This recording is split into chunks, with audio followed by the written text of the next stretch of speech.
അടുക്കളയിലെ പച്ചക്കറികളൊക്കെ തീർന്നിട്ടുണ്ട് കേട്ടോ. അപ്പം ഞാൻ ഏട്ടൻ പുറത്തു പോകാൻ വേണ്ടി നിൽക്കുകയാണ്. അപ്പം ഏട്ടനോട് വരുമ്പോൾ കുറച്ച് പച്ചക്കറി കൊണ്ടുവരുമോ എന്ന് ചോദിച്ചേ ഉള്ളൂ. ഏട്ടൻ്റെ മറുപടി എന്താണെന്നറിയോ? തൊടിയിൽ ഇതാ അത്രയും വിറ്റാമിനുകളൊക്കെ അടങ്ങിയിട്ടുള്ള സാധനങ്ങൾ നിൽക്കുമ്പോഴേ എന്തിനാണ് കാശും കൊടുത്തിട്ട് വിഷം വാങ്ങി കഴിക്കുന്നതെന്ന്. നമ്മുടെ ചുറ്റുമേ വിറ്റാമിനൊക്കെ അടങ്ങിയിട്ടുള്ള നല്ല ഹെൽത്തി ആയിട്ടുള്ള വളങ്ങളൊന്നും ഇടാത്ത ഒരുപാട് സാധനങ്ങളുണ്ട് അല്ലേ? കറി വയ്ക്കാനും ഉപ്പേരി വയ്ക്കാനൊക്കെ മുരിങ്ങ നല്ല ഹെൽത്തി ഫുഡാണ്. അതേപോലെ പപ്പായ, ചക്ക, മാങ്ങ, എന്തെല്ലാം സാധനങ്ങളല്ലേ. അപ്പോൾ ഇതൊക്കെ ഉപേക്ഷിച്ചിട്ടാണ് നമ്മൾ കാശും കൊടുത്തിട്ട് പുറത്തുള്ള വിഷാംശം അടങ്ങിയിട്ടുള്ള പച്ചക്കറികൾ വാങ്ങി കഴിക്കുന്നത്. അപ്പോൾ പറഞ്ഞു വന്നത് എന്താ വെച്ചാൽ ഇന്നിപ്പോൾ കറി വയ്ക്കാൻ സാധനമൊന്നുമില്ല. അങ്ങനെ ഞാനിന്ന് ചേച്ചിയുടെ വീട്ടിലേക്കാണ് കേട്ടോ പോണത്.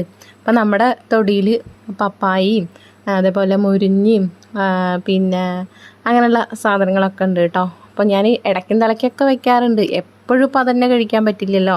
പിന്നെ ചേച്ചിയുടെ വീട്ടിൽ നിറച്ച് ചീര വിത്ത് കൊഴിഞ്ഞിട്ട് ചീര ഉണ്ടായിട്ടുണ്ട് കേട്ടോ. അപ്പോൾ അതാ മഴക്കാലമല്ല, മഴ പെയ്യാൻ തുടങ്ങിയില്ലേ, അപ്പോൾ നന്നായിട്ട് തളിർത്ത് വന്നിട്ടുണ്ട്. അപ്പോൾ ചേച്ചി എപ്പോഴും പറയാറുണ്ട് കേട്ടോ വന്നിട്ട് അറുത്തിട്ട് പൊക്കോ എന്നുള്ളത്. അങ്ങനെ അവരും അതേപോലെ അടുത്ത വീട്ടുകാരൊക്കെ പൊട്ടിക്കാറുണ്ട്.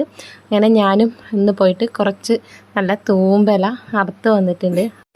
ചീര അതാ ഞാൻ വെള്ളത്തിലിട്ടിട്ട് 2-3 തവണ കഴുകി എടുക്കുകയാണ് കേട്ടോ. മഴയൊക്കെ പെയ്തതല്ലേ, അപ്പോൾ ചളിയൊക്കെ തെറിക്കാൻ സാധ്യത ഉണ്ട്.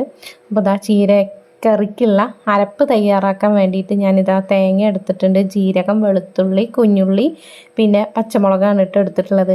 അപ്പോൾ ഇതിൻ്റെ ഇടയിൽ പോയിട്ട് ഞാൻ തൊടിയിൽ പച്ചമുളക് ഉണ്ടായിരുന്നു. അപ്പോൾ ആ ഒരു പച്ചമുളക് മരത്തുനിന്ന് ഒരു 4-5 അറുത്ത് വന്നിട്ടുണ്ട്.